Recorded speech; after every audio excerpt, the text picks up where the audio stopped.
Hello guys, आज मैं आपको बर्थ डेथ और डुप्लीकेट सर्टिफिकेट निकालना है इनका। और एक एनएसी बोलते हैं। एनएसी इसलिए होती है कि आप चाहते हैं कि आपके बर्थ सर्टिफिकेट डेथ सर्टिफिकेट का आपको रिकॉर्ड नहीं पता, तो हम उस केस में एनएसी निकलवा सकते हैं। तो करते हैं हम स्टार्ट। वही सेम सरल पोर्टल पे जाएंगे। अब ये देखो, application for certified copy of birth and death certificate already registered. मतलब आपका कोई डैमेज हो गया था, लॉस्ट हो गया, उसको आप ओरिजिनल निकलवाना चाहते हैं। क्योंकि कई जगह हम डॉक्यूमेंट का एविडेंस मांगते हो तो वहां पर हमारे से ओरिजिनल की डिमांड होती है डेथ सर्टिफिकेट में। तो उसके लिए हमने डेथ पे क्लिक किया। उसके बाद फैमिली आईडी डाला, मैंने फैमिली आईडी डाल के अपने उस पार्टी का नाम सेलेक्ट किया। ओटीपी लिया।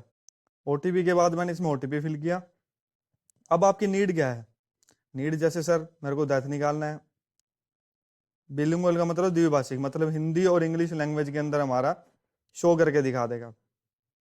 उसके बाद आप इसके अंदर जैसे जिस सन में उसकी डेथ हुई है, मंथ लिख दीजिए।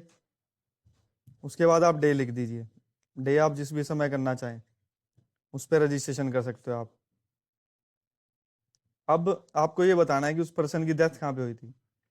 घर पे हुई थी या किसी हॉस्पिटल में हुई थी, शहर में हुई थी, गांव में हुई थी, प्राइवेट था, गवर्नमेंट था, अर्बन था, या कोई मेडिकल कॉलेज था। तो हमने उस पर्सन की डिटेल फिल करनी है यहाँ पे। स्टेट फिल करना है, डिस्ट्रिक्ट करनी है, हॉस्पिटल का नाम करना है, हिंदी इंग्लिश दोनों लैंग्वेज में। वैसे अब तो ऑटोमेटिक नाम आने लग गया नीचे हिंदी। अदरवाइज आप टाइप इन हिंदी में जाके फर्स्ट लिंक पे आप जाके राइट करोगे तो आपको शो करके दिखा देगा।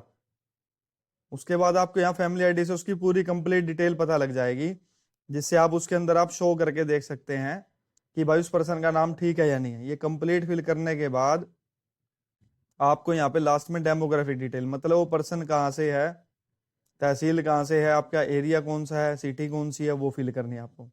फिर सबमिट पर क्लिक करना है। फिर ये आपका कंप्लीट फॉर्म दिखा देगा जिसके अंदर आपकी डिटेल है पूरी।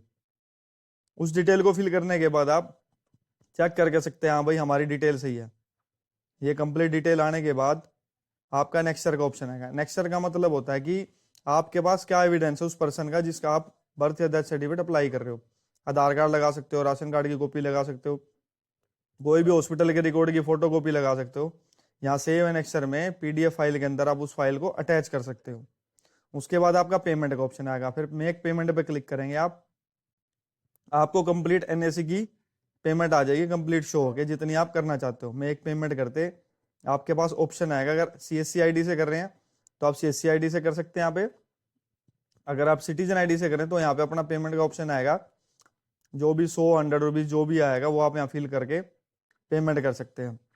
पेमेंट कर ये पेमेंट हम करने के बाद ये कंप्लीट हो जाएगी। कंप्लीट होने के 2 से 3 सेकंड के बाद आपको ये स्लिप जनरेट हो जाएगी। स्लिप जनरेट होने के बाद हमारे सरल आईडी नंबर आ जाएगा, डेट आ जाएगी।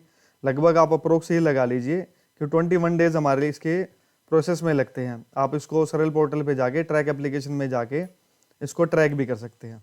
Thanks for watching.